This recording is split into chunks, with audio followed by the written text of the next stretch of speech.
Let me just go back to times where 5 years ago, I moved from out of a dark area in Birmingham, Alabama, Center Point, to be exact, on the borderline of Pinson, Alabama. My children had to go to Pinson schools. And let me tell you, it was a bunch of witches that worked in the schools because they did witchcraft on me. I'm not lying.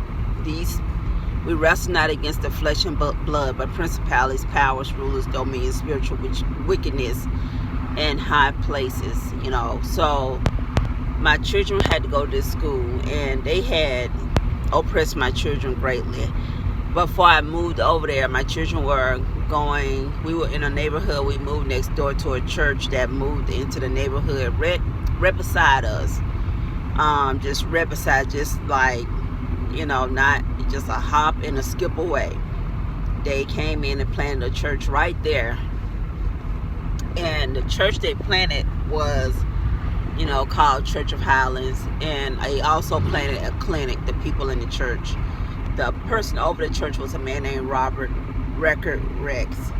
And me and my children started going there. The nurse who my children saw, the doctor, my children saw a doctor by the name of Mary Jones. And I saw a nurse practitioner under Robert Rex's name, Amelia. She didn't like me, and neither did Robert Recker. He didn't like me either. But either way, I had a dream about this man, Robert Rex Recker. In the dream, it was a whole bunch of people following him to rooms. So when we got to my room, first let me go back and detail the dream. The dream, we were all in line following this man to rooms. So all the rooms were really bright. You open up the doors and it was just real bright rooms. They was just really bright. So just, bright. So when it got to my room, he opened up the door. He told me that's where I was going to, be living at. And I was scared to go in there. It was dark. It was gloomy. It looked real scary. So I said to myself, I'm not going in there. I didn't go in because the other people were trying to go. They went straight on in their rooms. I didn't go in my room. I was scared. It was dark. It was gloomy.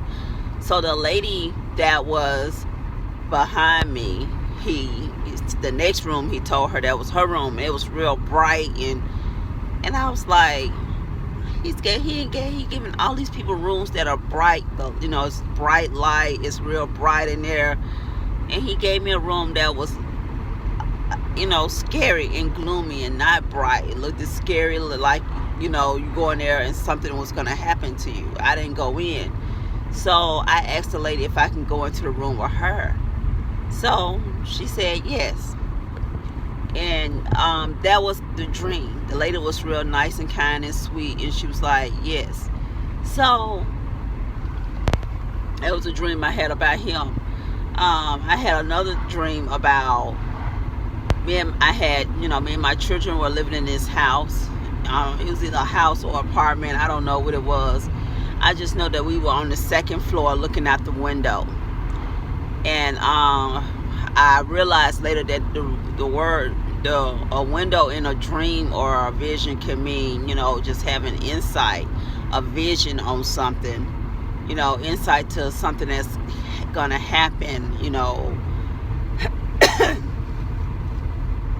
So my children were, we were afraid. It was, we was afraid of something. So as we was looking, my children was like, there he go. And I looked, they was like, Mom, just let us go out. We'll just go out there with him. We'll just go with him. And I was like, no, you're not going with him. He's evil. So I said, I'll just go out there. I'm going out. My children were scared for me. They was crying. And I went downstairs, and then I went out, and the man looked at me with like this evil smirk smile on his face. No, at first he looked at me. He didn't do the evil smirk smile. Then he took a knife out and stabbed me. And I started holding on to the stab wound when he stabbed me. That's when he looked at me with a pleased, evil smirk smile on his face. So, and I looked down at the wound, at the stab wound. He had just stabbed me through my coat. I had on this brown, light brown, long coat, like a trench coat or something. And he had just stabbed me through my coat, and I was bleeding. And then when I looked back at him again, he just looked like he was very satisfied, and he walked off.